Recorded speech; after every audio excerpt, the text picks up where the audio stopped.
Oh boy. Hello, hello. Okay, hopefully the sound is okay.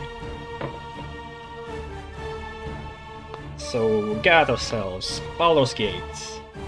The first one, not the dank third one that's super popular right now and I also want to play it, but never played the original Baldur's Gate, but I heard from some people that it's good.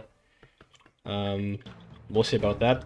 But also, it's created by BioWare, which is the creators of Mass Effect, which I love, well, before the third one happened, and Dragon Age, which I also loved before the second one happened.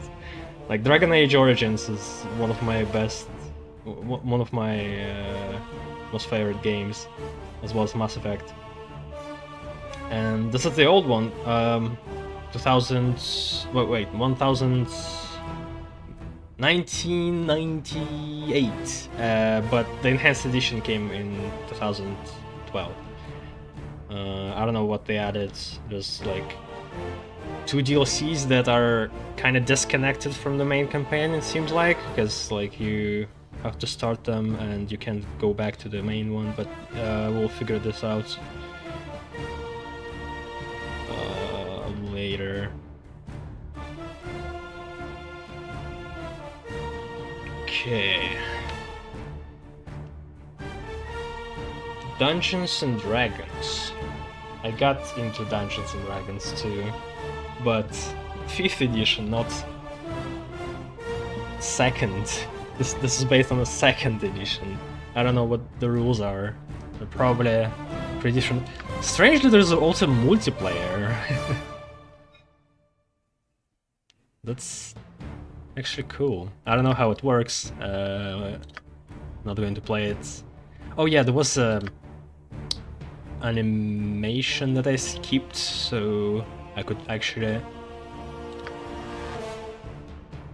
watch it on stream. I think it's supposed to be here. Yeah, introduction, even though it's incomplete introductio. He who fights with monsters should look at the...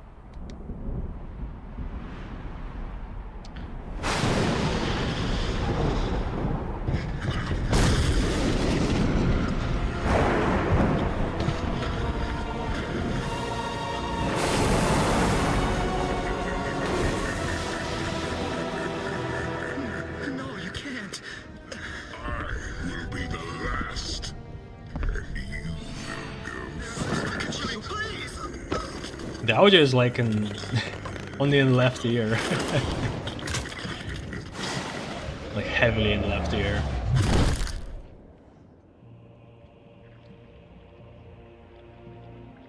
You can't. That's a lot of blood.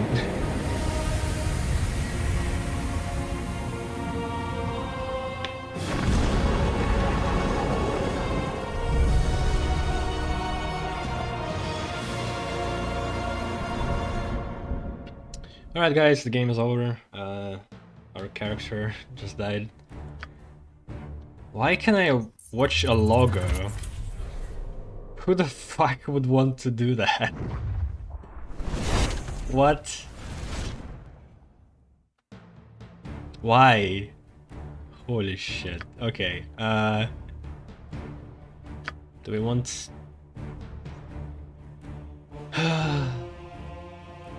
do something here? Con sounds... I don't like how... user interface is made. Like, the red rubies here are too similar to grayed out ones. You can easily not see it. Language, subtitles, yeah, graphics, font size here. What? Okay. Like subtitles in language, but the font size and graphics. Oh, okay.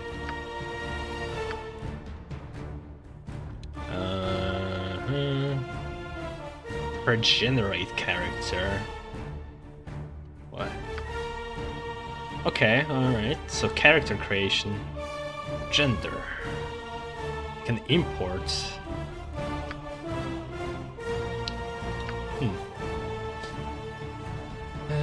To begin creating your character or press.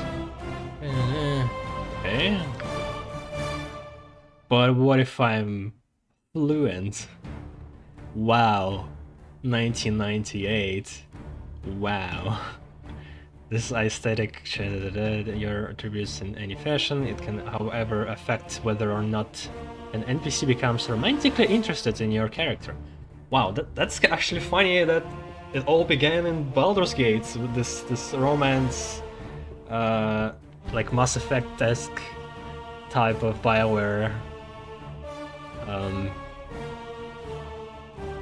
Storytelling, I guess.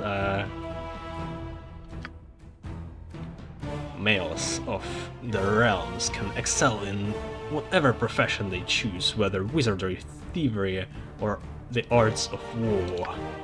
Females of the realms can excel in whatever profession they choose, whether wizardry, thievery, or the arts of war. Okay. Wow. Really needed an explanation there.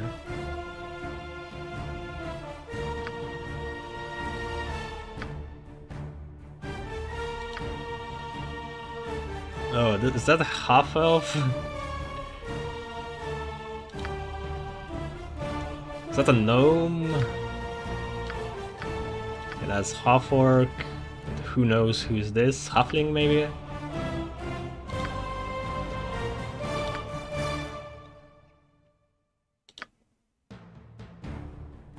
Dreamy. Oh, this reminds me of the guy from Kingdom's Come, but not Henry.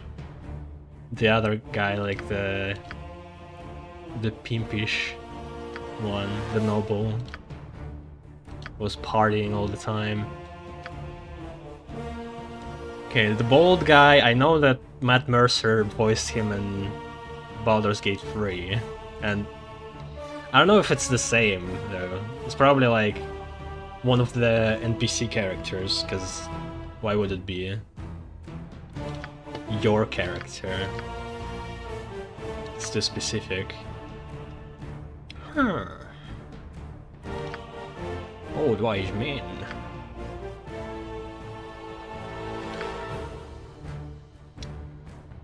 The fuck is that? Oh my god. It's a golem, but he just naturally was born this way. Okay, another half-orc dude. Drow.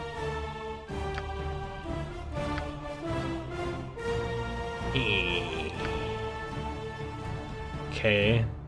This guy again. With a hamster. Interesting. Okay, there's a lot of choices. Kind of warlockish. Look. This is weird. Like, it looks like AI generated this.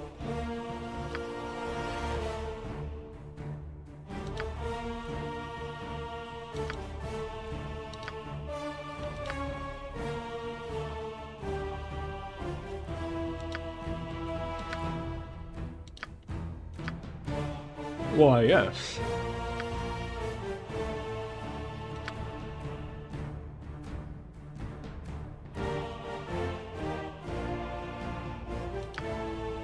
Okay, so custom portraits. Place the desired portraits in documents or guest enhanced edition. May need to create the portrait folder. Oh, I need to make my own image. 24-bit BMP format. And the timeline must be no more than 8 characters long. not that the standard dimensions for portraits are...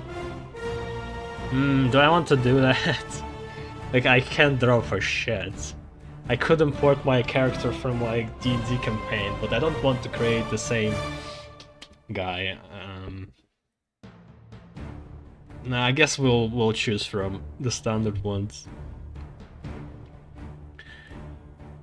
It's also a good question what the races are. Like, before I do the appearance, I don't even know what race is going to be. Like, race. Human, elf, half-elf, dwarf, halfling, gnome, half-orc. Yeah, no tieflings.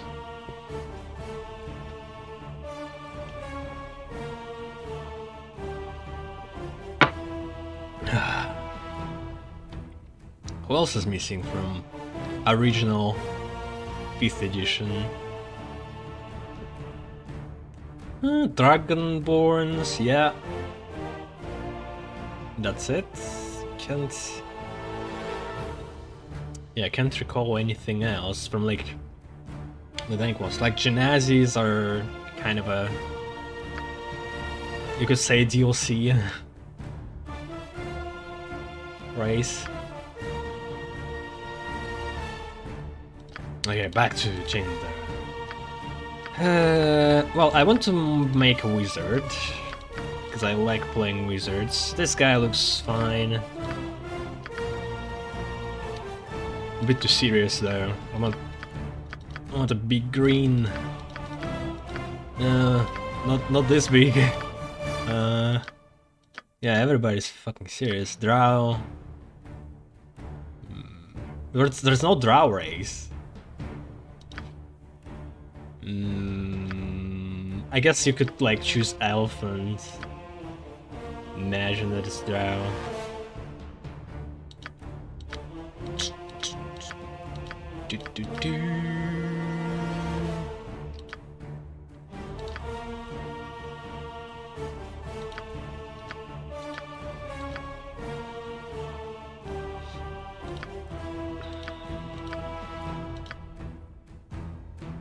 Kinda like this guy.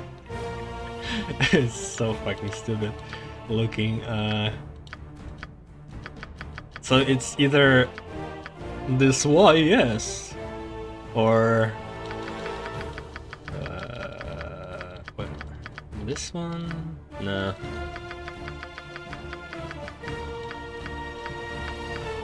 This guy.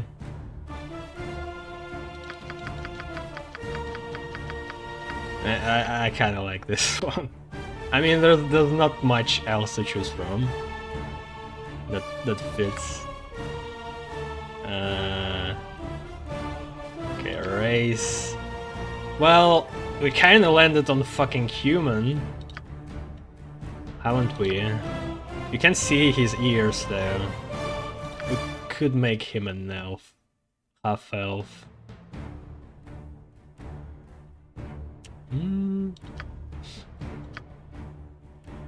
Humans are the predominant race in Faerun. Humans rule most of the significant empires and kingdoms in the realms. They are the most social and tolerant of races, excepting perhaps the halflings. Humans may advance as any class and are also the only race that can dual class. What? Why? Humans may not multi-class. Wait, what? Dual class? Oh, so they are limited. But you don't really want to multi-class in more than 2. Like, multi-classing, at least in 5th edition, is very taxing. It just hurts you most of the time, unless you have very specific game-breaking idea in mind. Elves. Elves tend to be shorter and slimmer than humans. Their features are finely chiseled and delicate, and they speak in melodic tones. Elves are looked upon as being frivolous and aloof. They concern themselves with natural beauty, dancing, rollicking, and other similar pursuits. Their humor is clever, as are their songs and poetry. There are 6 racial dimensions of elves within the realms: Gold Elves, Moon Elves, Wild Elves, Sea Elves, Dark Elves, Drow, and Winged Elves, Abariel. 90% resistance against Charm and Sleep magics. Oh, they're immune to sleep in 5th edition. Infravision, which is dark vision probably, just see in the dark. +1 taco bonus with bows, short swords, and long swords. Or is it like TAC 0? What the fuck is taco bonus? Minus 5% open locks, plus 5% pickpockets, plus 5% more silently, plus 10% hide in shadows. Hide in shadows. So moving and hiding is 2 different things. It's not just stealth. +1 dexterity, -1 constitution. Alright. Half-elves are a mix of human and elven blood. They are handsome folk with the good features from each of their parent races. A half-elf has the curiosity, inventiveness, and ambition of their human ancestors, and the refined senses, love of nature, and artistic tastes of their elven ancestors. Half-elves have the following traits: -30% resistance against charm, and is it minus or just 30% resistance? Yeah, it's just 30% resistance. Okay. I think half-elves are also fucking immune to sleep in 5th edition. Yeah, yeah. Dark vision, then pickpockets and hide in shadows.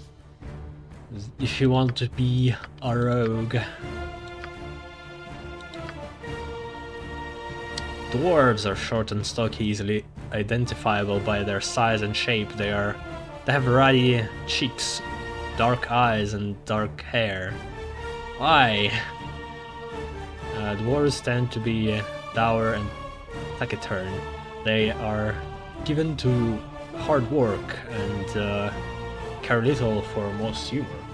They enjoy beer, ale, mead, but most of all, they love gold.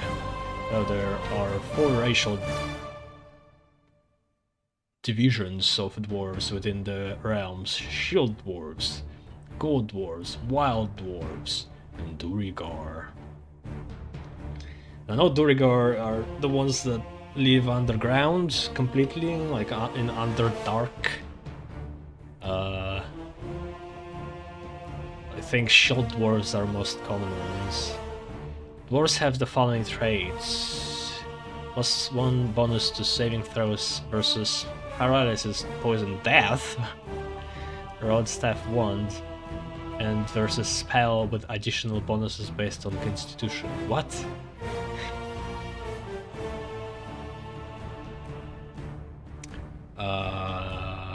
+10 locks, find traps, detect illusion, set traps.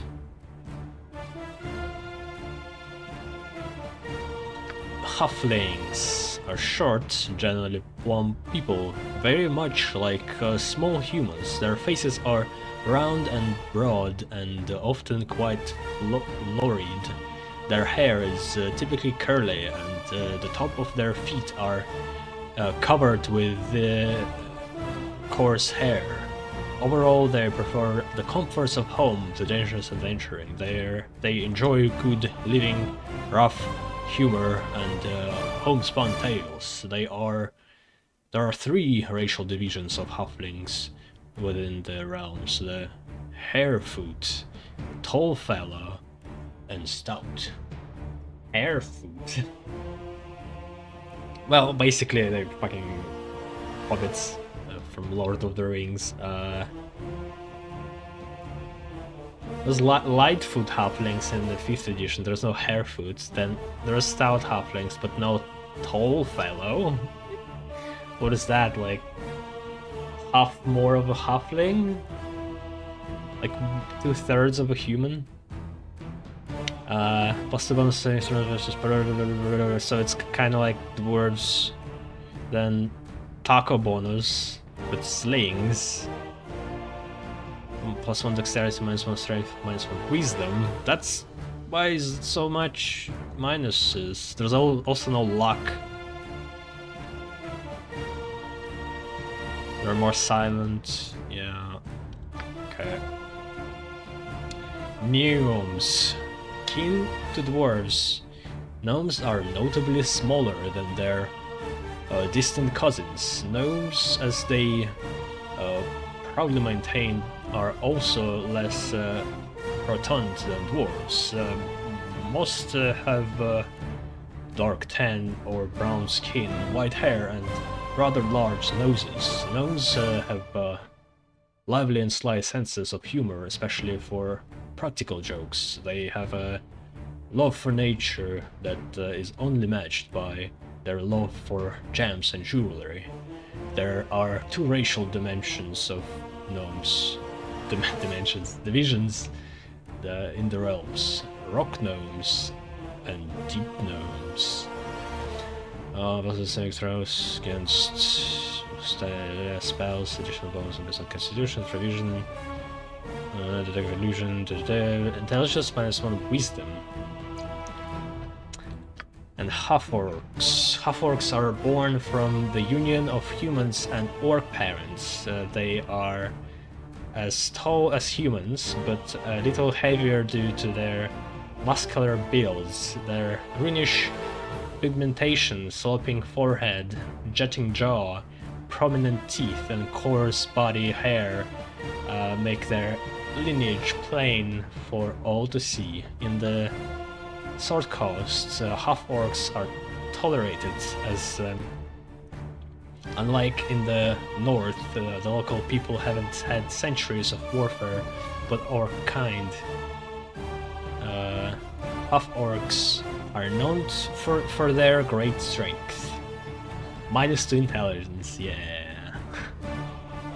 Yeah, that's our half-orc. Elves don't have bonus to intelligence, weirdly. Kinda... I've been playing as humans, elves. I never played as a gnome. Would be fun to try it out. Yeah, maybe.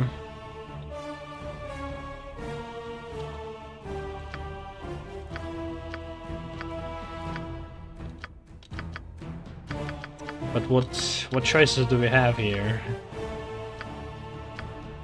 This not looking good.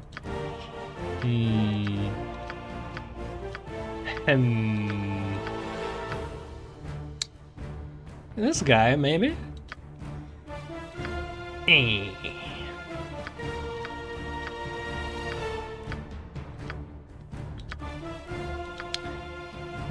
This also looks funny.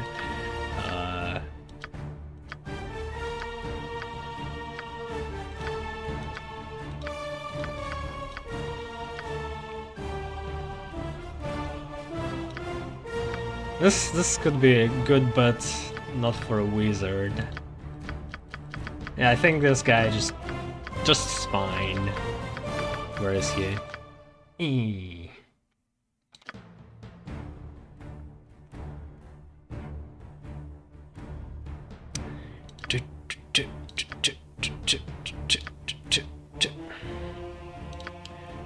Ooh boy. Illusionist fighter. What the fuck? What is wizard? What the fuck? I can't... What? Excuse me? Maybe it's like... You... Huh? You can't pick a Is there a wizard here? At all? There's illusionist.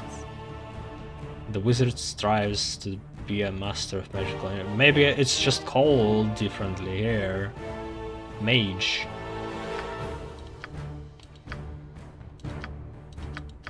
It says mage, but here's illusionist. Everywhere else it's the same as the title.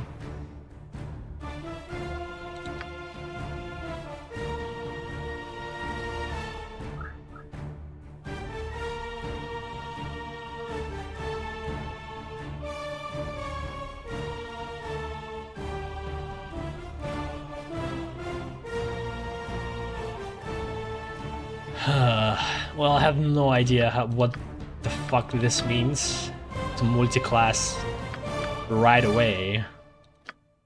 And it's probably going to be weaker magic user. Yeah, I don't know what this does. You can be cleric, mage. Okay, I'll assume that illusionist is the mage. The wizard strives to be a master of magical energies, shaping them and casting them as spells. To do so, he studies strange tongues and obscure facts, and devotes much of his time to magical research. A wizard must rely on knowledge and wit to survive. Wizards are rarely seen adventuring without a retinue of fighters and men-at-arms, because there are different types of or schools of magic. There are different types of wizards. Oh, is there wild magic? Probably not. The mage studies all types of magic and learns a wide variety of spells. His broad range makes him well suited to the demands of adventuring. But you find them rarely adventuring. They not wear any armor. They only use the following weapons: dagger, quarterstaff, dart, sling. I don't need this shit. May only become proficient onslaught in any weapon class. Okay, so I can like choose a weapon to become proficient in if I want to. May not place any slots in the fighting style. May cast arcane spells. Hit die D4. That's not a lot of hit die. Prime requisites for dual classing. So multi-classing and dual classing is like two different things. Yeah, I don't think I want to just like test it right now, because it might just be bad if I multi-class two at once, because I don't really want to be like illusionist type mage. Could be fun, but I don't know.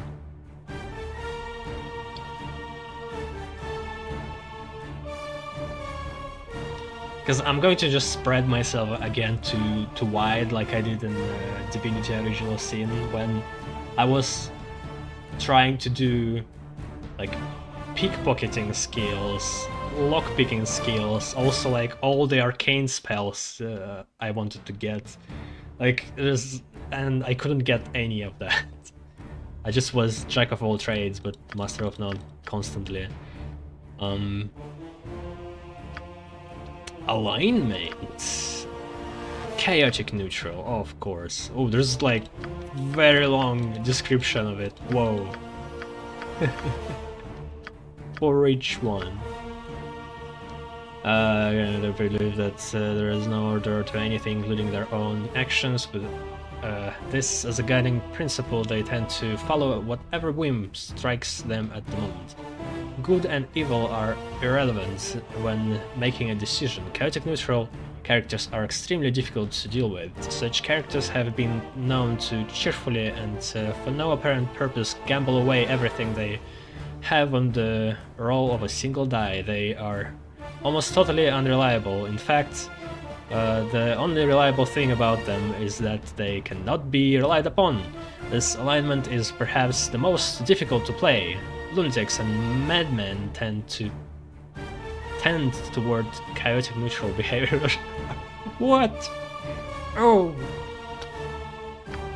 What did you call me, game? I wouldn't agree with this. That's a bit too extreme, but okay.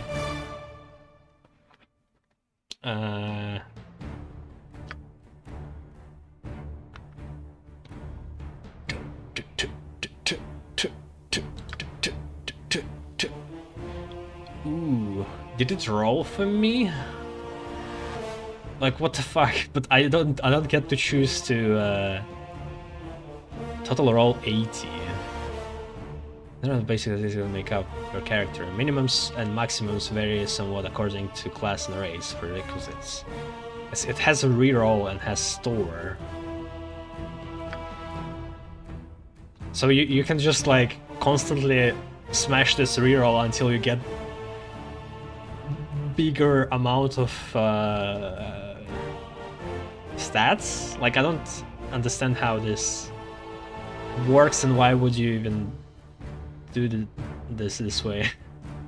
Should be just one roll to rule them all, and then like you make it inconvenient for a player to do a reroll so they don't constantly do that, or at least will get bored after like 5 times or something. So let's test it out. Yeah, you can basically like smash it a bunch of times until you get a better number, and then you can store it. Wait, nah. Store it and roll again. Fuck. Until you get like a bigger one. I'm not going to do that. Fuck that shit. I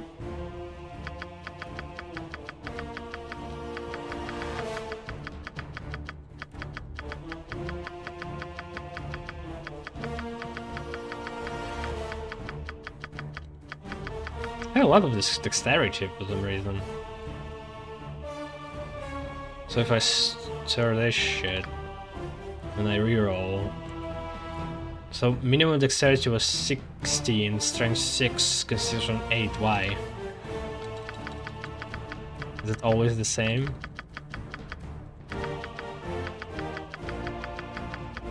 Charisma 3, wisdom 2, yeah. Okay. So, strength measures the character's muscle, endurance, and stamina. It is the prime requisite of fighters. Maximum 18. What the fuck? How the minimum and maximum is like decided? I have so much minimum dexterity. So maximum, no, maximum is different, but it's close to 18. Okay,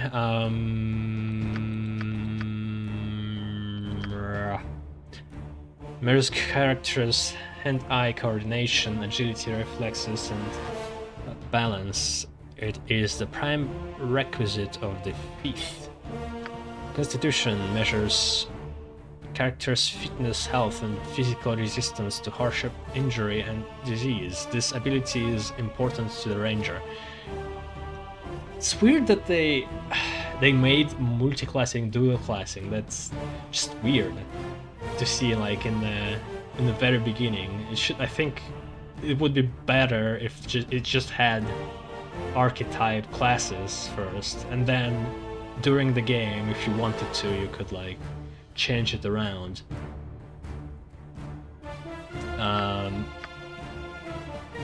Important to ranger. Constitution. Okay. Learning ability, reasoning, memory. Mage. A character with an intelligence score of 8 or less is illiterate and cannot use scrolls or most ones regardless of his class. 8 or less? Good to know. There's some people in my campaign that are lower than that. But that's second edition. I don't know how the ability scores correlate here. Maybe they can be bigger than 20. Like, what's the ratio here? Wisdom measures a character's enlightenment, judgment, and common sense. It is the prime requisite of priests. Charisma measures characters' persuasiveness, personal magnetism, and ability to lead. This ability is important to the druid, bard, and paladin. Well, I do like focusing on intelligence and charisma in games. So why won't we do that?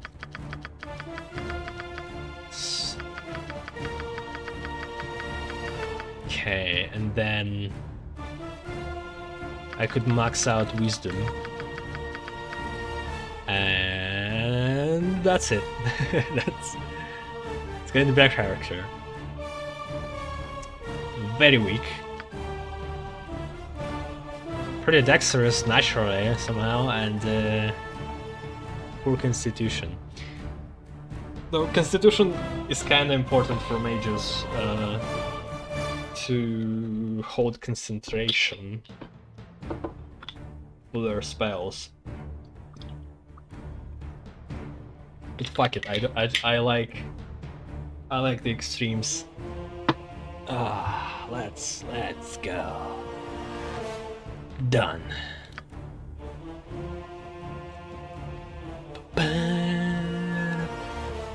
Skills. Wait, I choose what I'm proficient in. What? I thought I already was proficient in those 4.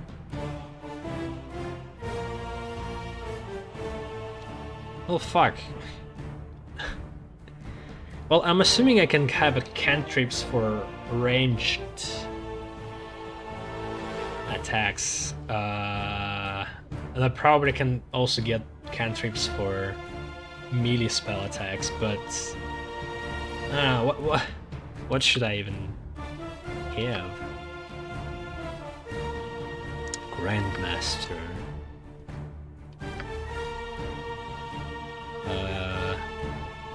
I'm gonna use the mages and thieves, a small weapon. The dagger is still extremely useful. Many warriors take a proficiency slot in it just in case their larger weapons are stolen or destroyed. Simple weapon, but the warrior, whether mage or paladin or the quarterstaff, can lay flat on any foe.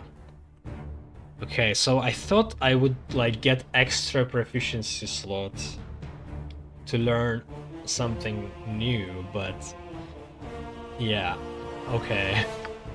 Darts are small missile weapons thrown from the hand. Mages often use darts as they are one of the few missile weapons mages can employ. Although the slings is commonly thought of as a toy weapon, its lethality should not be underestimated. A strong bullet thrown from a sling by an experienced user can tear a hole through a man's skull. I don't know about that, but could be deadly. I'm pretty sure you can't make a hole in someone's skull with a bowl. But you could probably crack the skull with it.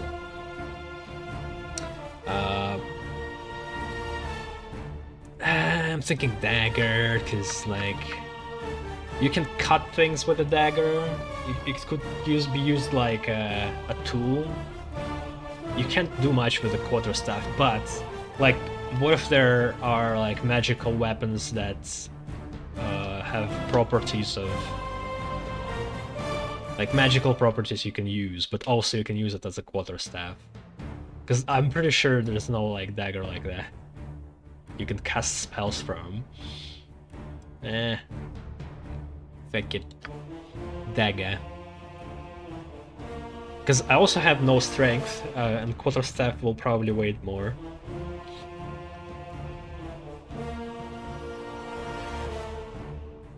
Bum ba bum ba bum bum. Man, this music's just on the loop. I'm getting sick of it now. Okay, spells. Nice.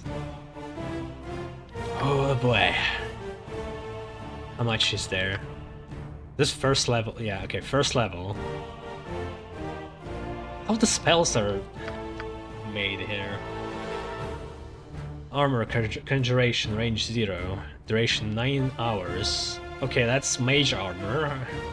Equivalent, I think. Area of effect, the caster. Saving throw is known.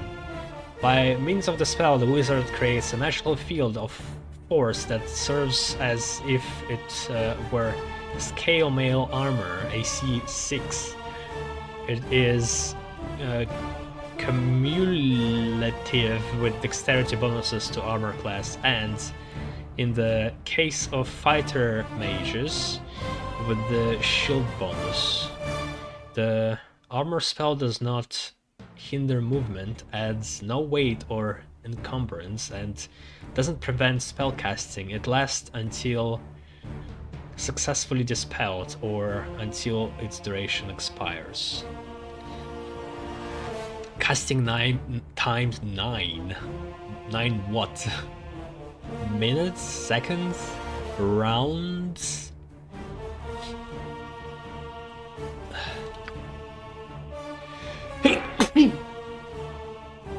So I can only learn 3 spells, it seems like. Blindness, Illusion Phantasm. This level temporarily blinds its target. A saving throw is allowed, and if successful there are no harmful effects. If a victim is blinded, he receives. Wow. 1998. Wow. -4 penalty to his attack rolls and armor class.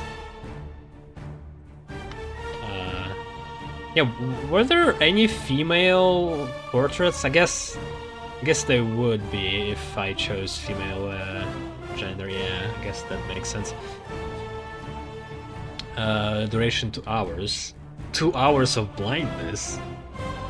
Range 40 feet. Casting time 2, whatever that is.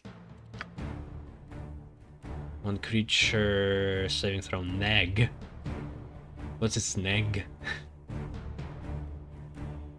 The fuck is neg? Why you even shorten it?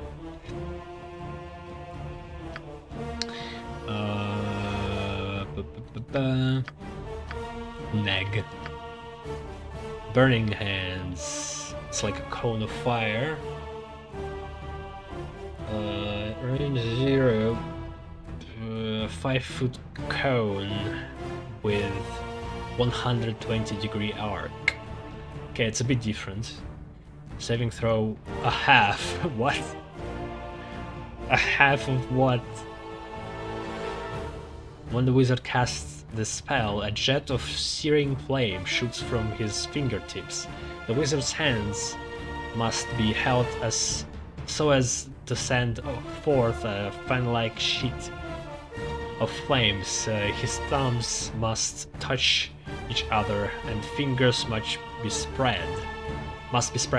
The burning hands send out flame jets of 5 feet length in horizontal arc of about 120 degrees. So it's like one space in front of him and 2 squares of that, like to left or and right of that space, right? Or even more than that, 120 degree. No, I think it's right. Any creature in the area of the flame suffers 1d4 points of damage, plus 2 points for each level of the caster, to a maximum of 1d3 plus 20 points of fire damage. Those successfully saving versus spell receive half damage. Okay. Some similarities to the 5th edition, though the roll is pretty low, but like the ensuring damage is high.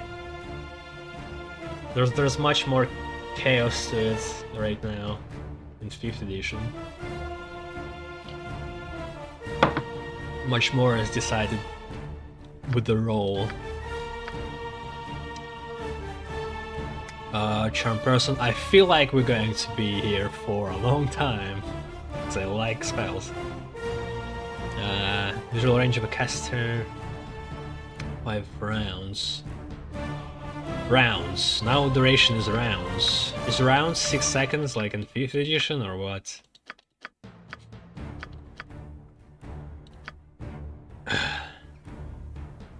Yeah, 5 rounds of charm person is not much. This spell affects any single person it casts upon. The term person includes any bipedal human, demi-human or humanoid of man's size or smaller, such as brownies, whoa, dryads, dwarves, elves, gnolls, gnomes, goblins, half-elves, halflings, half-orcs, hobgoblins, whatever. Thus, 10th level fighter could be charmed, but an ogre could not. What? Fuck, so I need to remember every fucking species that can be charmed, but there's also and others. Okay, well, this is a bit confusing, because in like, I guess I just need to know their type. Ogre maybe like is a monstrosity or something, but it needs to be humanoid or demi-human.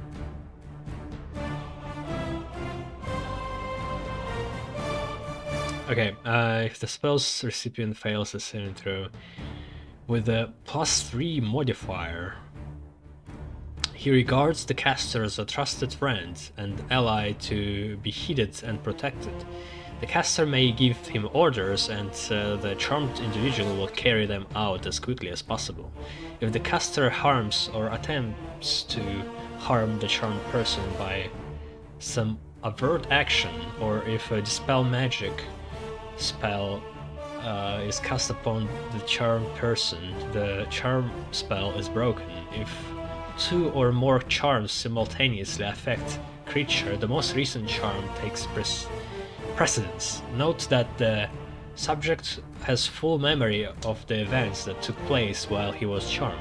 Also note that you cannot have a charmed creature leave the area where he's charmed. I don't know how a game is going to register all that shit without DM, but okay. Could be fun though, could be fun. Chromatic orb, yeah, it's also something I know. You can like choose a type of damage, basically. But it does a bit less damage than usual. We'll like it's probably different in the 2nd edition a bit. Special saving throw. It's not chromatic orb. Yeah. Is there cantrips? Wait. Wait a second. Yeah, maybe they like these could work very differently.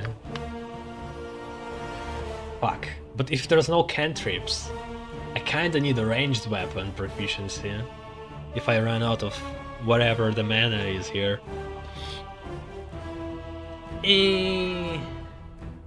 Whatever. So because of the chromatic orb, 2 feet diameter sphere to appear in the caster's hand. Then thrown, the sphere heads unerringly to its target. The effect that the effect the orb has upon the target varies with the level of the caster. Each orb will do damage to the target against which there is no save, and an effect against which the target must save versus spell with a +6 bonus. What?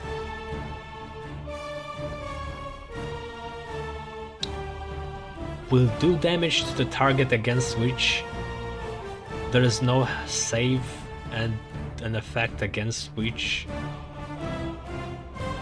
Okay, so it always does damage. But they roll to save against an effect. Okay, yeah, it's very different. It's much stronger, it seems like, here. Because with Chromatic Orb in the 5th edition, you just choose a damage type of like elemental damage and do damage with that, and that's it. Here we have 1d4 damage and blinds the target from... So there's no fire damage, lightning damage. There's just damage. Okay. Blinds the target. Inflicts pain, -1 penalty to strength, dexterity, AC, and tackle upon the victim. Okay. 1d6 damage and burns the victim for an additional 1d8 damage. But can I choose from this? Like, it says it depends on the level of the caster. Varies with the level of the caster. Yeah, weird. It just grows in power, and that you can... Strange. Okay, stuns the target for 3 rounds. I want to have this shit. Blinds for 1 turn. That's not much. It's even worse than like previous ones. Also, this doesn't say for how long they have penalty. That causes weakness, penalty to tackle. Damage paralyzes the victim for 2 turns. Okay. I guess better than stun. 1d12 acid damage and turns the victim to stone. Whoa. Instantly kills the victim. What? Excuse me? Okay, this is interesting. What kind of fucking spell Chromatic Orb is in the 2nd edition? Jesus Christ. It's like Power Word Kill or Disintegrate kind of, but no. Yeah, it's like Power Word Kill, but you don't even need them to have minimum 100 health. They just die if they fail the save.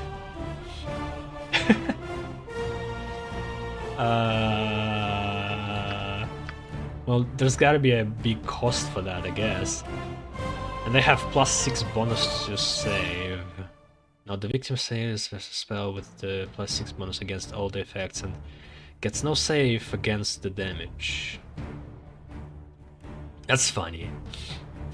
They've worded it normal, like they worded it much better here, but the same thing you learn from this sentence. That's weird. Is it like the original text from like Player's Handbook from Wizards of the Coast here, but they didn't want to change it themselves, so they just added a note that explains what they meant here in a much better way. Probably that's what happened. Yeah. Okay. Well, so it seems like the chromatic orb hits always. It's like magic missile, but there's also magic missile. I don't know, this seems very powerful. The last one especially, but like in between there's stun, there's like weakness could be useful, blindness. Yeah, there's like turning to stone, killing targets, paralyzing, like what the fuck? Color splatter away. It's range 90 feet. Casting time 1.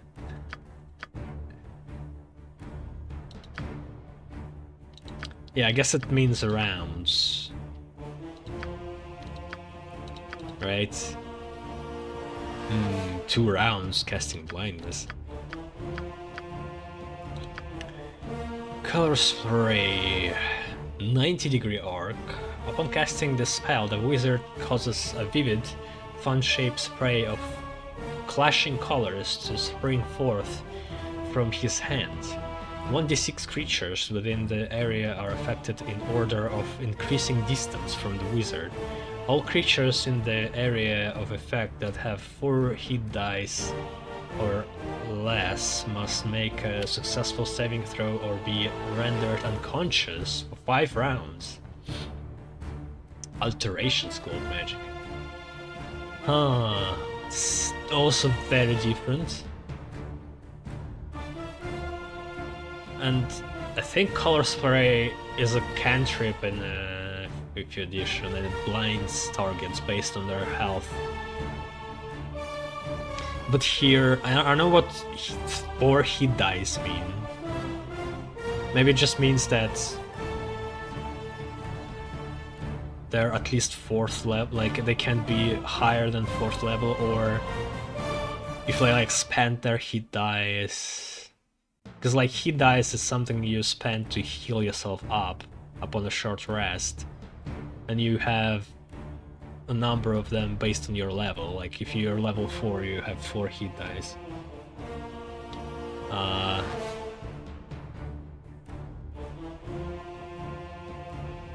Okay. Well, putting people unconscious for 5 rounds, that's pretty good. And I choose the creatures, or can I hit the friendly target with it accidentally? Doesn't say, so might be like it's just based on the who's the closest one. Find familiar. Do like that. I wonder how it's going to work here. Like in D&D, it's you have very much flexibility with it, but like in a computer game, how's that going to work? It's purely like role-playing encounter help, not battle. Like the familiar is in battle, not that useful usually.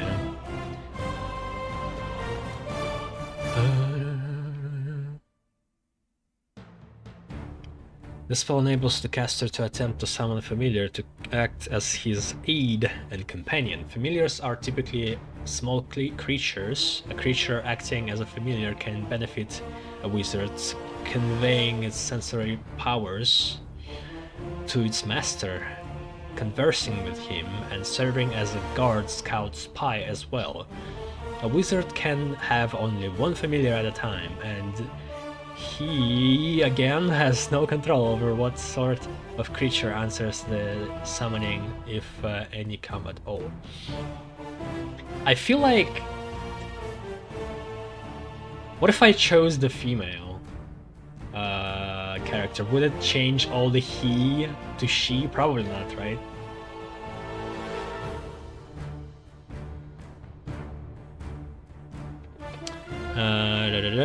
Familiar at the time. The spell may only be cast by the protagonist. Okay, why though? The creature is always more intelligent than others of its type, typically by 2 or 3 intelligence points, and its bond with the wizard confers upon it an exceptionally long life. The wizard has an empathic link with the familiar and can issue it mental commands. The caster receives half the familiar's total hit points as bonus hit points. What? Half of the familiar hit points? Why? Caster must take care and to treat his familiar well, for if the familiar should die, the caster loses the bonus hit points and the familiar's hit points again as damage. Okay.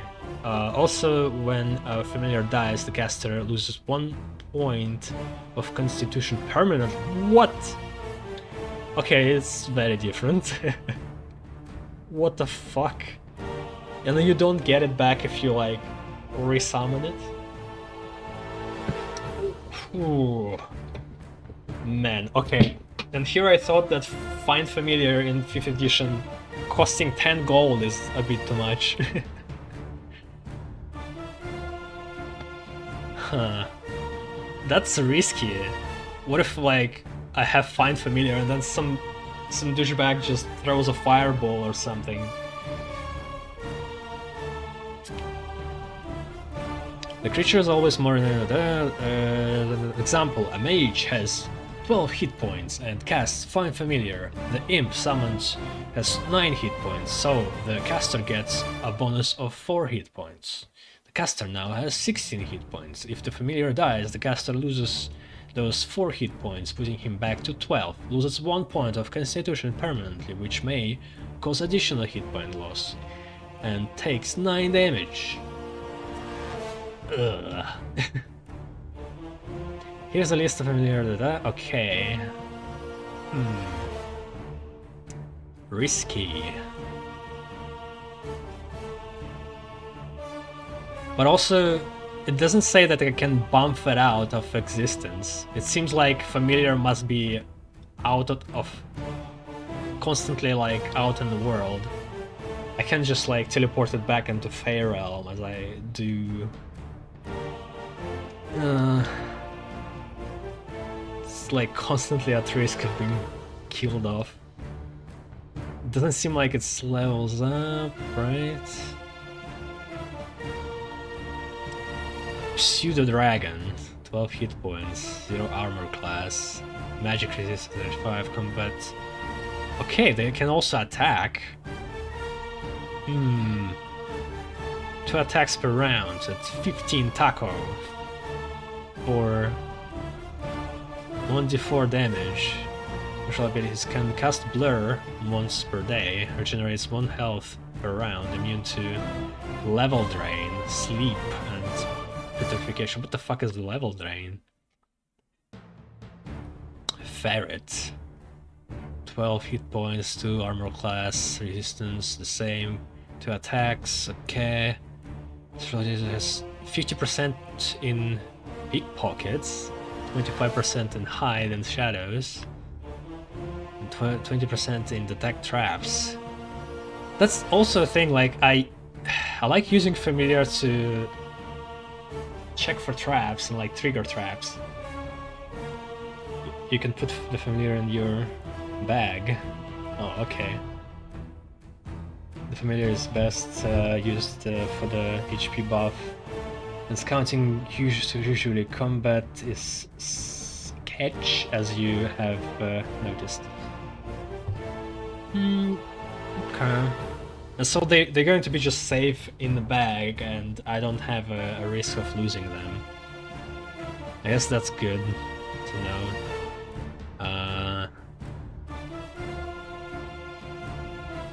Okay. Also can cast Blur. Imp. Hit points 9, armor class 4, resistance 15. And it seems like there's no like, yeah, there's no types of damage. So there's no fire resistance or cold resistance, there's just magic resistance. Because imp would be fire resistance for sure. One attack per round at 17 taco for 1d6 damage. Special abilities has 100% resistance to fire, cold, and electricity. Wait a second. So there is a division on types of damage.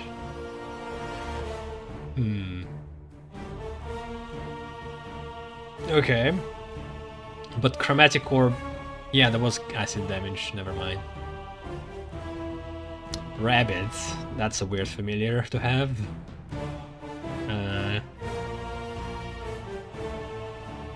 Yeah, what if my character is like a magician? I'm going to carry a rabbit in my top hat. How the fuck rabbit could attack somebody for any damage than more than one? What kind of ferocious rabbit you must have? Like, what's this called? The largest rodent. Okay, whatever. Dust Method. I have no idea what that is. 12 hit points, 8 armor class, that's high. 10% magic resistance, 2 attacks, 1d2. Special ability has... Wait, what's the rabbit special abilities? Move silently. 40% in find traps. Has 75% resistance to fire, cold, and electricity. Wait, but Imp has 100% resistance to cold. So he's immune to fire, cold, and electricity. At the cost of lower hit points.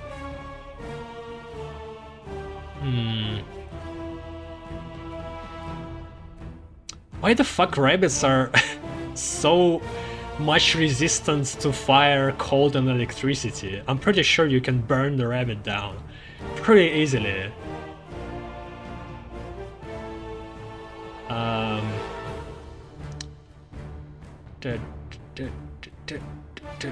Okay, the dust method have resistance to fire, immunity, and then 35% resistance to slashing, piercing, and missile damage. Okay. There's no bludgeoning? Or... No, I guess bludgeoning, yeah, like... If it's a rock... I won't have resistance against that, that makes sense. Fairy Dragon, 12 hit points, 6 armor class, magic resistance. Cast Mirror Image once per day, immune to level, drain, sleep, petrification. A cat. Yeah, I don't want to be Caleb Widegast.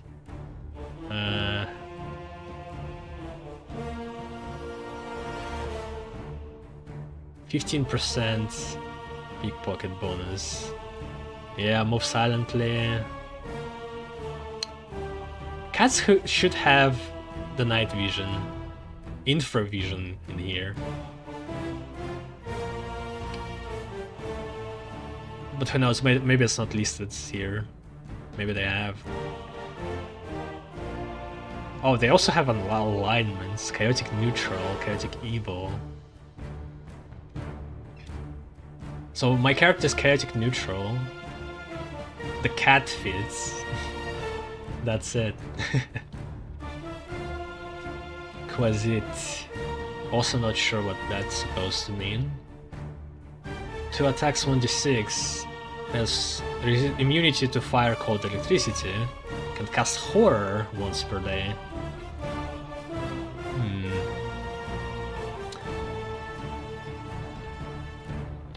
I'm not even sure if I want to choose it yet. Fuck, I only have 3 spells to learn. There's so much. Identify, I want Identify for sure, like it's such a useful spell in actual D&D to ensure your DM shenanigans are identified before it's too late.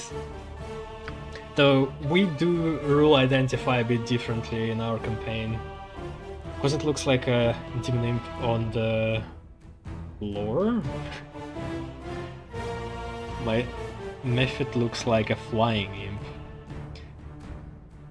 Okay.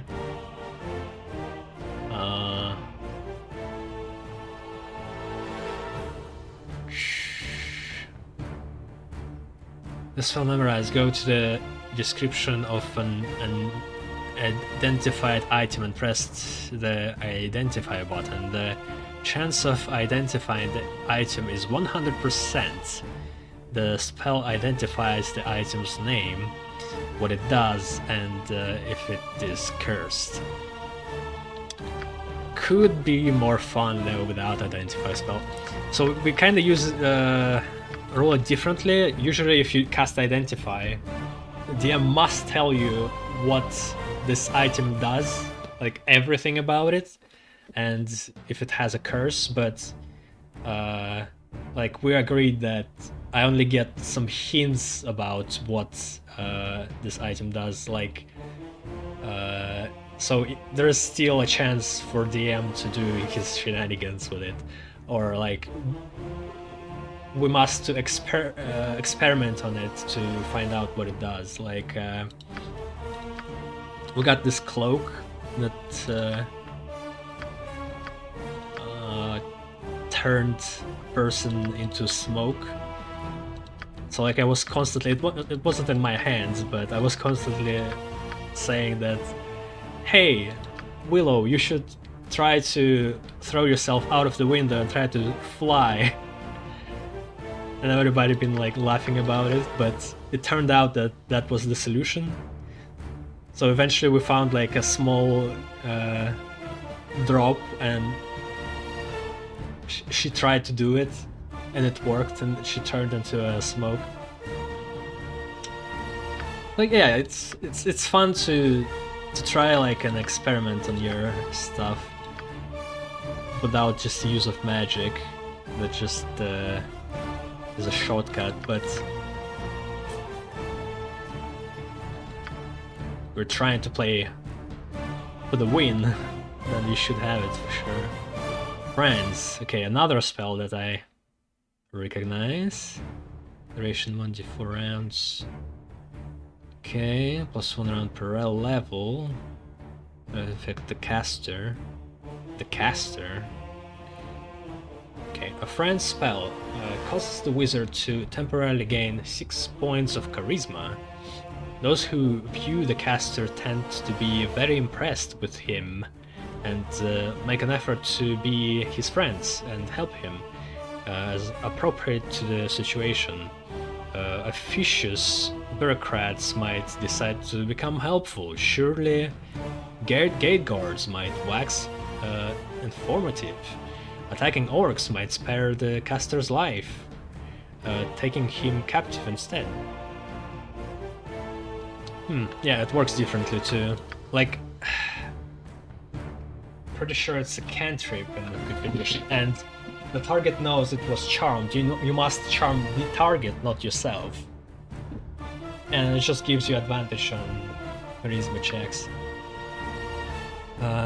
Grease. Oh, fuck! I want to have this spell in my main campaign, but I never got to it. 30-foot range. Creature summoning. A grease spell covers a material surface with a slippery layer of a fatty, greasy nature. Any creature entering the area or caught in it when the spell is cast must save versus spell at +2 or slip and slide, unable to move effectively. Those who successfully save can move, albeit slowly, for the rest of the round, but Will need to save versus spell again the following rounds. Those who remain in the area are allowed a saving throw each round until they escape the area. Okay. It's like 15-foot radius, not cube. Identify for vision. It's like dark vision for one creature for 2 hours. Seen for just inspiration. Okay. Magic missile. Oh. The old trusty magic missile. Use of the magic missile spell, one of the most popular first level spells, creates up to 5 missiles of magical energy that dart forth from the wizard's fingertips, and I unerringly strike their targets, which must be a creature of some sort. Each missile inflicts 1d4 plus 1 points of damage. For every 2 extra levels of experience, the wizard gains an additional missile. He has 2 at 3rd level, 3 at... okay. So, what's great about Magic Missile? It never misses the target, unless they have some kind of magic to block it. So like, it always hits. So what's so beautiful about it? Though the damage usually is lower than you would get from a different spell that has a chance of a hit. But I mean, compared to Chromatic Orb, which is 1d4 damage and then some kind of effect, this has 5 missiles with 1d4 plus 1. That's a shitload. How much would that be? 2 per each for sure. So 10 damage for sure, and then maybe it's up to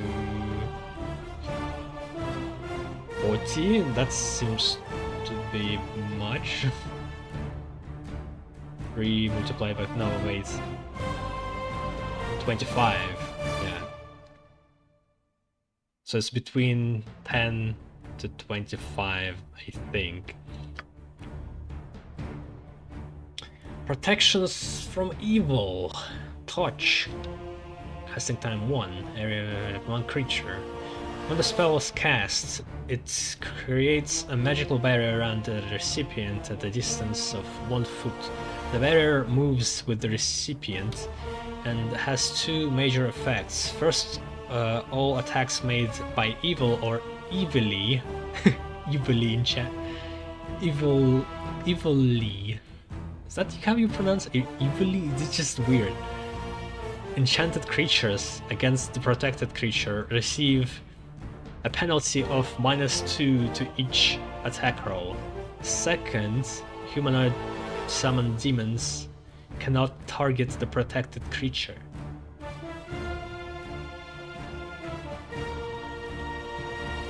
Okay. 2 rounds to cast. Wait. 1 round to cast, 2 rounds duration. Alright.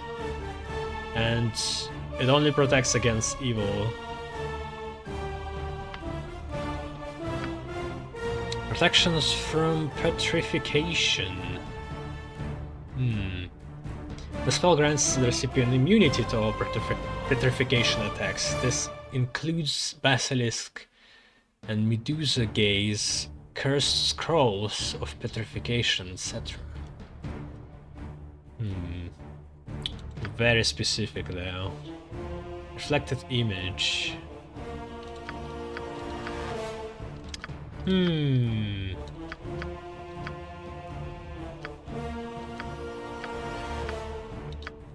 Wait, what? Why is it highlighted green? Just to... so I remember what it chose by default, or it has some kind of different significance? Because it seems like I can learn different ones. Image. Upon casting the spell, the wizard creates one image of himself that will travel alongside him. The image will perform all of the actions that the wizard does, so that if any enemies are trying to attack the wizard, they will not know which one is real. So it's like mirror image, but only with one copy. There's a 50% chance that the attacker will attack the image and 50% chance they will attack the caster. The image will disappear with a successful dispel magic when attacked or when the spell's duration expires. When attacked or when it hits, I guess, yeah, I guess there's no like AC for the image here. It would always hit shield. That's a reaction, no? The reactions here. When the spell is cast, an invisible barrier comes into being in front of the wizard. It sets the wizard's armor class to 4 against all melee weapons and 2 against missile weapons. It also grants the wizard immunity from the magic missile. The effect lasts for the duration of the spell or until dispelled. Oh, okay, it's different. It's 1 hour now. So you can have shield and armor at the same time going?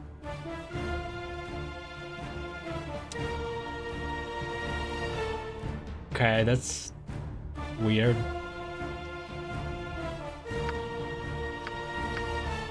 Shocking Grasp. That's a cantrip, which I have in my campaign. It's pretty fun. When the wizard touches a creature while the spell is in effect, an electrical charge will deal 1d4 points of damage, plus 1 per level of the caster to the creature touched. In addition, the grasp itself does... Wait, what? Okay, there's 1d2 first damage. Strength bonuses apply. The wizard only has 1 charge, and once an opponent has been touched, the spell's energies have been used. If the wizard misses, the spell is wasted. The wizard has 1 round per level to touch the target creature. What? Okay, this is a bit confusing, but it also says strength bonuses apply, which is bad. I have 6 strength. I don't think this is my spell. Sleep. When the wizard casts, okay, 15-foot radius, 60 feet, 5 rounds. When wizard casts sleep spell, he causes a comatose slumber to come upon 1 or more enemies other than undead and certain other creatures specifically excluded from the spell effects. All creatures to be affected by the sleep spell must be within a 15-foot radius. Creatures in the area of effects must make a saving throw versus death. Okay, this is weird. So, saving throw versus death does not actually means death. It just means it's a type of a saving throw, because it's used in sleep here.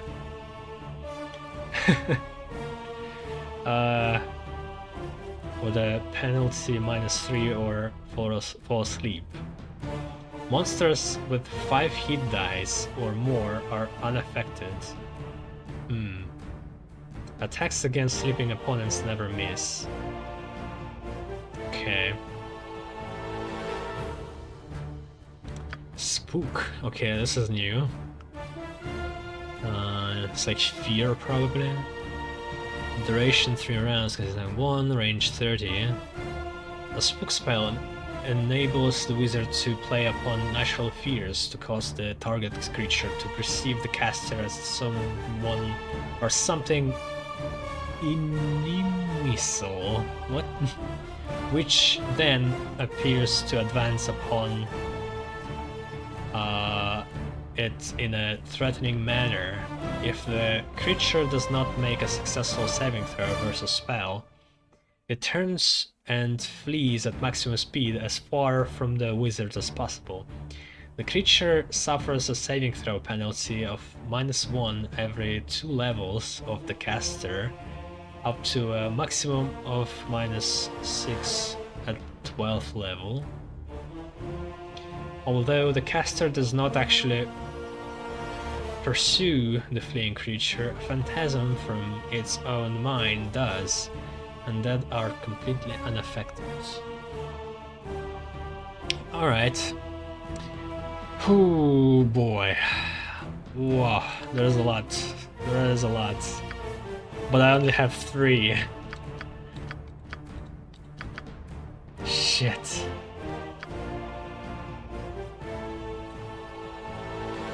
Fuck. Balls.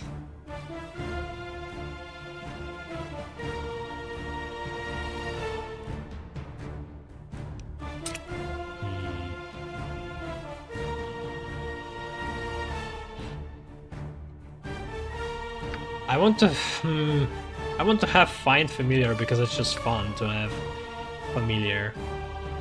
Kind of want armor, but then I don't have any damaging ability. I need to damaging ability. It's gotta be either chromatic orb or magic missile, because makes the most sense. Magic missile damages much more than chromatic orb, but chromatic orb has nice bonuses.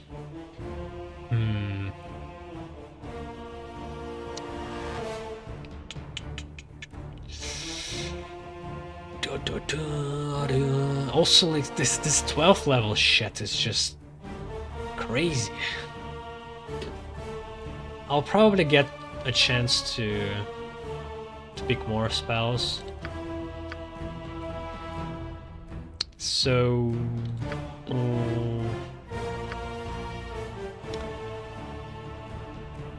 let's do magic missile and either armor or shield. I mean,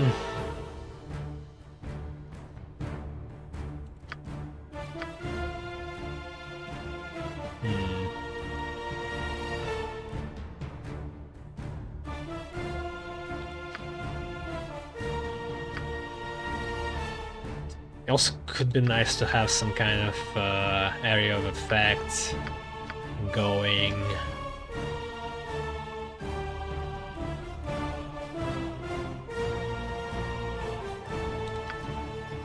Casting time 1, armor casting time 9.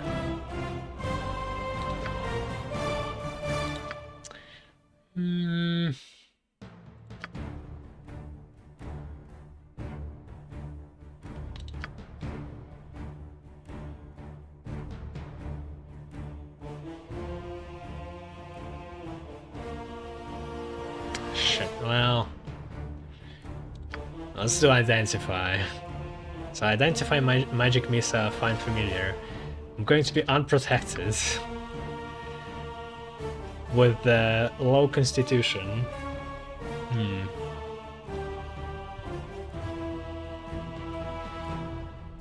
Some people like web. I have web in D&D campaign, but have to be careful catching yourself in it.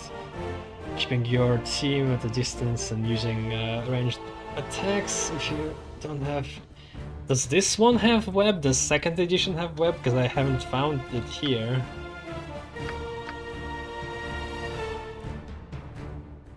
It's pretty nifty spell. I have web and vortex warp that teleports people around, like targets I choose. So sometimes I can like cast web and then if somebody gets out of web, I just cast Vortex Warp to bump them back. It's kind of funny.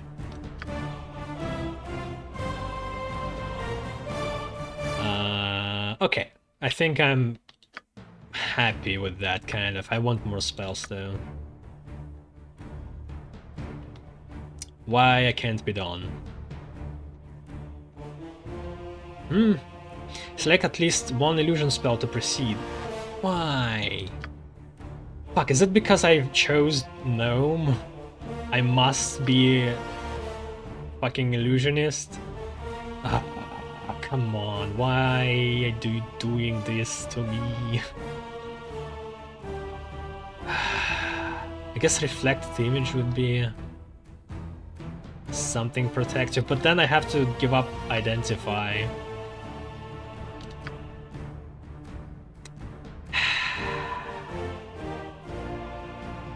Subclasses.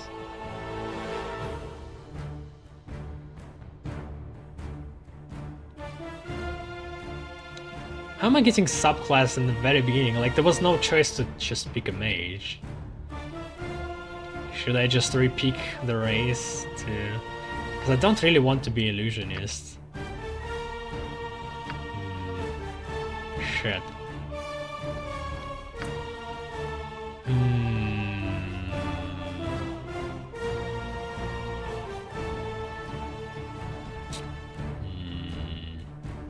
Or I could play illusionist just to... Because I haven't really tried this.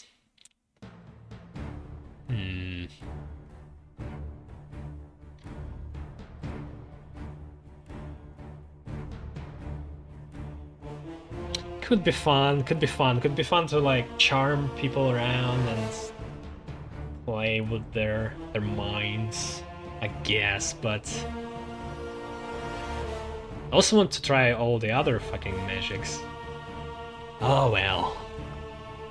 Fine, let's try it. Okay, so if I want to be illusionist, reflected image and spook seem to be right up the alley. Blindness, Find familiar, I want to have, because it's fun. But then I don't have any damaging abilities.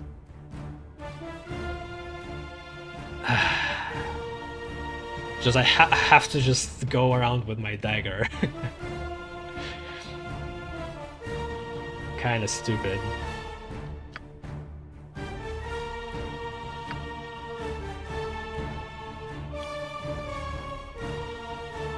Or maybe trade spook for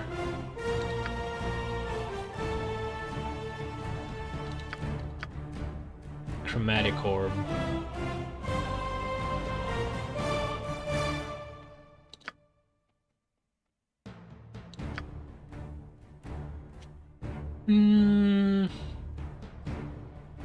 I guess. You may memorize 2 spells from the above list. Choose which spells your character will have memorized at the beginning of the game. Okay. Shit. It's even less. So that's how much spells you have prepared. Right? I can like memorize them upon long rest, probably, like switch around. Oh, it's so limiting right now.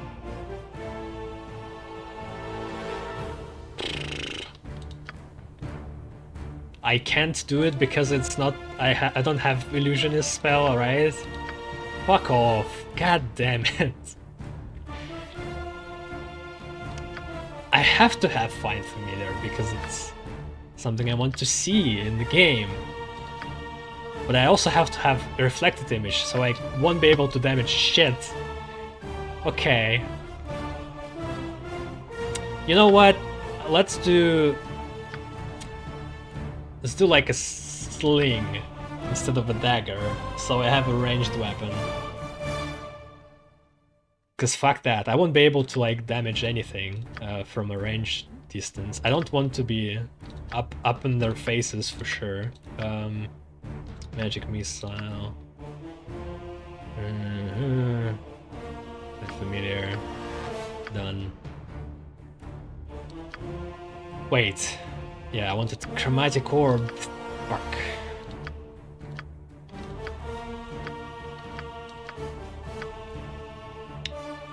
Because if I'm going to play Illusionist, I want to have some like effects going, and this creates all kinds of effects. I don't want to just have damage, though it's probably better, if we're being honest.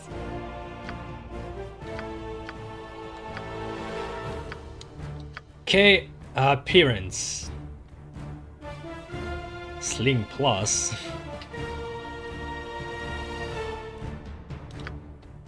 Oh. Character creation in 1998. Ooh boy. Well, I already have the image. I don't want to have it different from the portrait that we have. Okay. Usually like green and purple.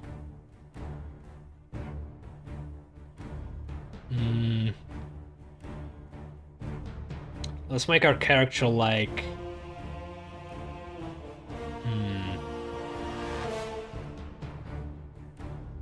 pink.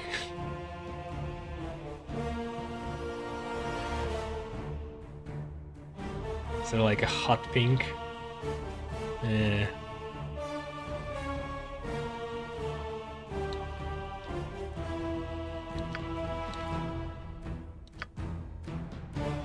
Pink, and what would go well with it?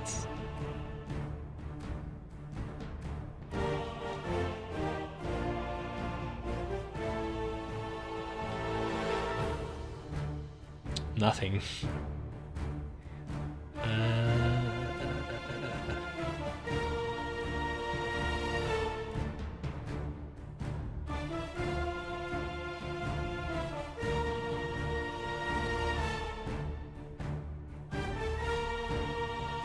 This is like pink and red.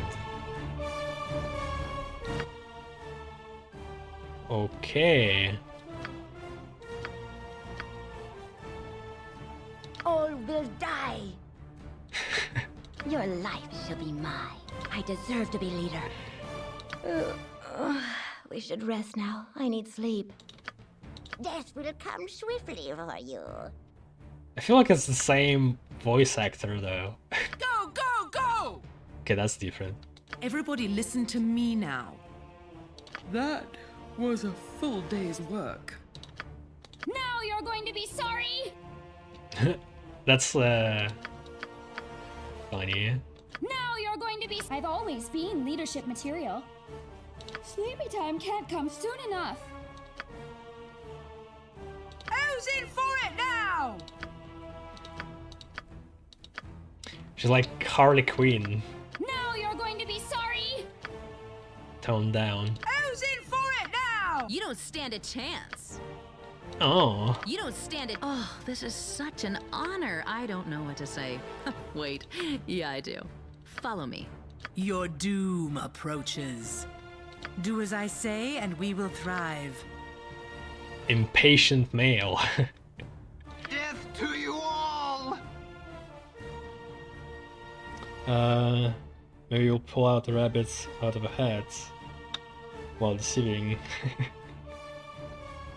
Fuck yeah, I haven't chose which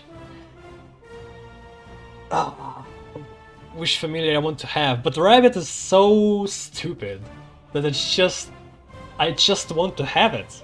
Because it's so fucking dumb. As it should be. I must rest my eyes a while. Oh, my glasses. Your life ends here. I alone belong here. Such a lame voice. I am so very weary. It's like Fry from Futurama. I grow tired of wasting time. Oh my god. Time for a bit of the rough and tumble. Ha ha! I'll lead 'em well. You got this coming! Whoa! You got this coming! If nobody else is gonna step up, why not? Ready for that nap any time now. Let's give them a right thrashing. Well, of course. I am the obvious choice. I grow torpid and require slumber. That would go well with the portrait that I chose the first time.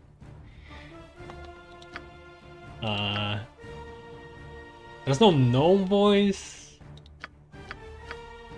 Get over here. Get over here. Feel my power. Do as I say, and I'll see you through the trials that await. Rest when we can, fight when we must. For justice. Oh. Jovial meaning the dwarf. Follow me. Being a hero is hard work. Time. Can we move on? Now? Soon? Too soon. What is this? Aeon, Andrew, Alevius, Bailoff, Dan, Ellis, Sarah, Trent. Aeon. What's the DLC's called?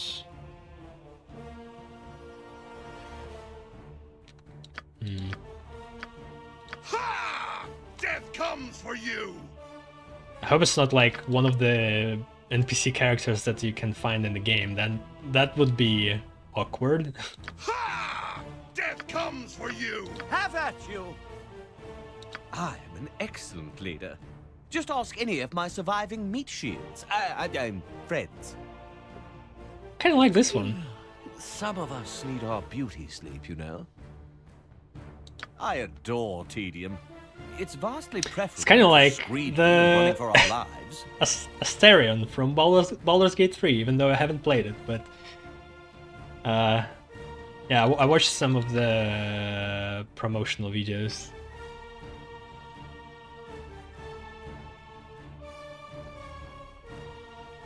Have at you.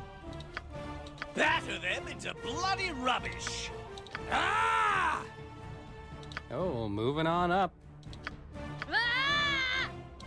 Oh, moving on up. How about a nap? Just a quick one. So how about that thing we were gonna do? Let us come together and follow a noble path. Please, I need to rest. Take them down! Very well, I will lead. I will be sharper. Have at you. I am an excellent leader. Yeah, Just ask any of let's my do this surviving one. meat shields. I'm Name, oh no. Biography, oh no. Am I going to make a backstory on the spot? Oh boy. Rudolph Crabgrass Dildo Baggins Python 3.6 16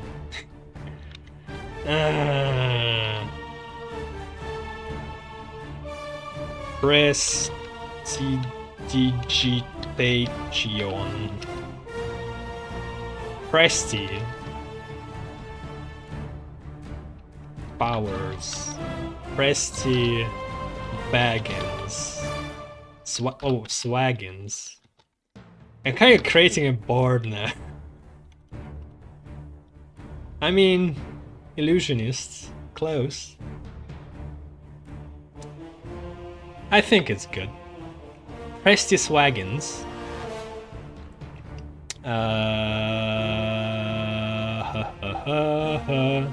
Biography.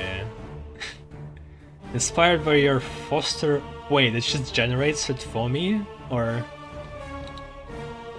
Oh, you can add. Interesting. Inspired by a foster father's knowledge of the magical arts, you have made especially productive use of your library home. All that I've learned is thanks to the local library. You have pored over the vast, if often inaccessible treasury of magical lore and learned as much as you can. Gorion has been kind enough to instruct you in the basics, but he seems a touch overly concerned about your safety. You know, however, that experience could teach you so much more, and you earn to travel as a journeyman mage.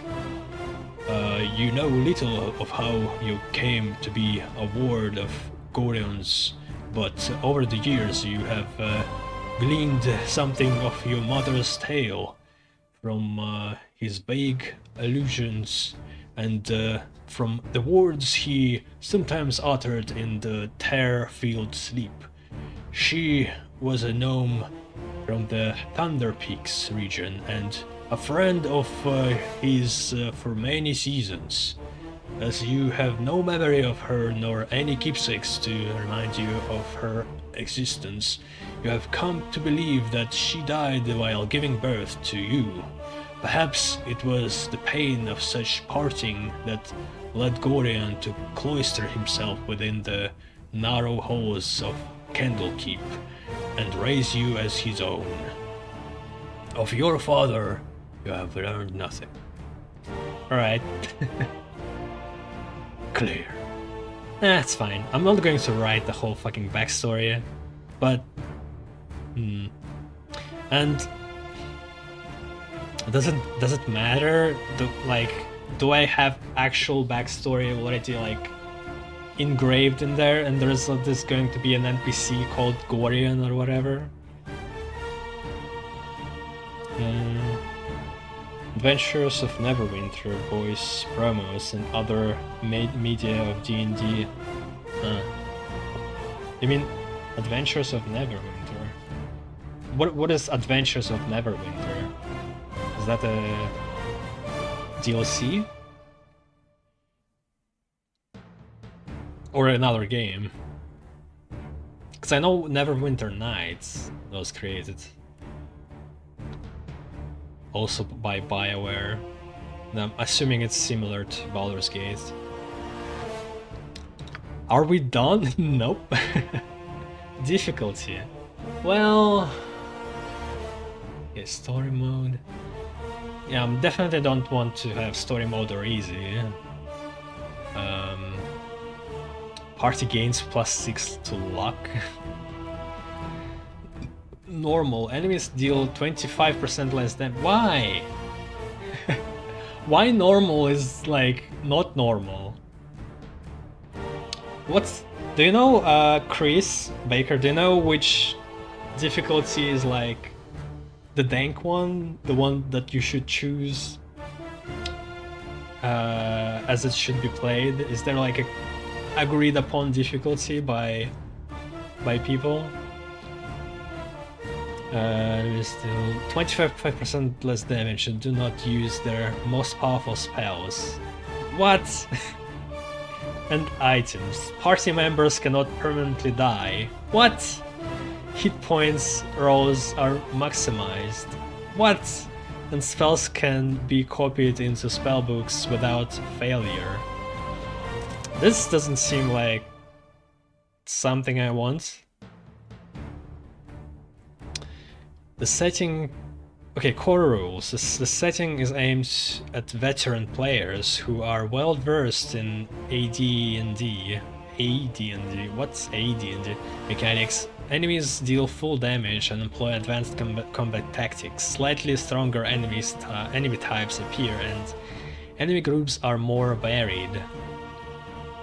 Hard. Enemies are more numerous, employ advanced combat tactics and deal 50% more damage. Stronger enemy types. I kinda leaning to core rules, because it seems like it should be normal. Core rules is more of a true normal balanced play. Yeah, I thought so. I don't like when games have difficulties. They shouldn't have difficulties like fucking Dark Souls. Should all have one difficulty. Or maybe like one difficulty and super easy difficulty for people who don't want to play the game and want to just experience like the story parts. Insane, enemies deal double damage, prepare Legacy of the Ball. Enemies have all the benefits of insane difficulty as well as significantly more hit points. Yeah, okay. Core rules. Nestled atop the cliffs that rise from the Sword Coast, the citadel of Candlekeep houses the finest and most comprehensive collection of writings on the face of Farron. It is an imposing fortress, kept in strict isolation from the intrigues that occasionally plague the rest of the Forgotten Realms. It is secluded, highly regimented, and it is home. Within these hallowed halls of knowledge, your story begins. You have spent most of your 20 years of life within this keep's austere walls. Yeah. Under the tutelage of the sage So there is no point of Acting like changing as your father, biography. He has raised you on 1,000 It's already tales of written heroes for and you, monsters, which is lovers and fine. I don't infidels, want to like battles and tragedies. create my own However, one story was always left untold. background, which is not going to matter at all. True heritage. You have been told that you are an orphan, but your past is largely unknown. Lately, Gorion has been growing distant from you, as if some grave matter Gorion. weighs heavily on his heart. It's pronounced. You have asked about his concerns as gently as possible, but your queries have been in vain. Your sole comfort is the knowledge that he is a wise man, and you know he will tell you when the time is right. Nonetheless, his silence is troubling, and you cannot help but feel that something is terribly wrong.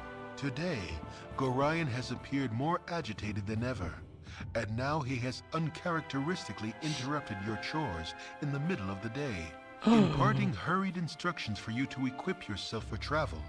He has handed you what gold he can spare, but given no clue as to why.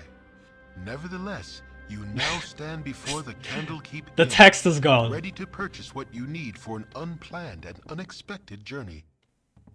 Great design. Okay, so I'm not sure where am I exactly. Candlekeep, I have no idea where it is. Probably in Baldur's Gate, if I have to guess. And I'm also wondering, is it like in Dragon Age Origins?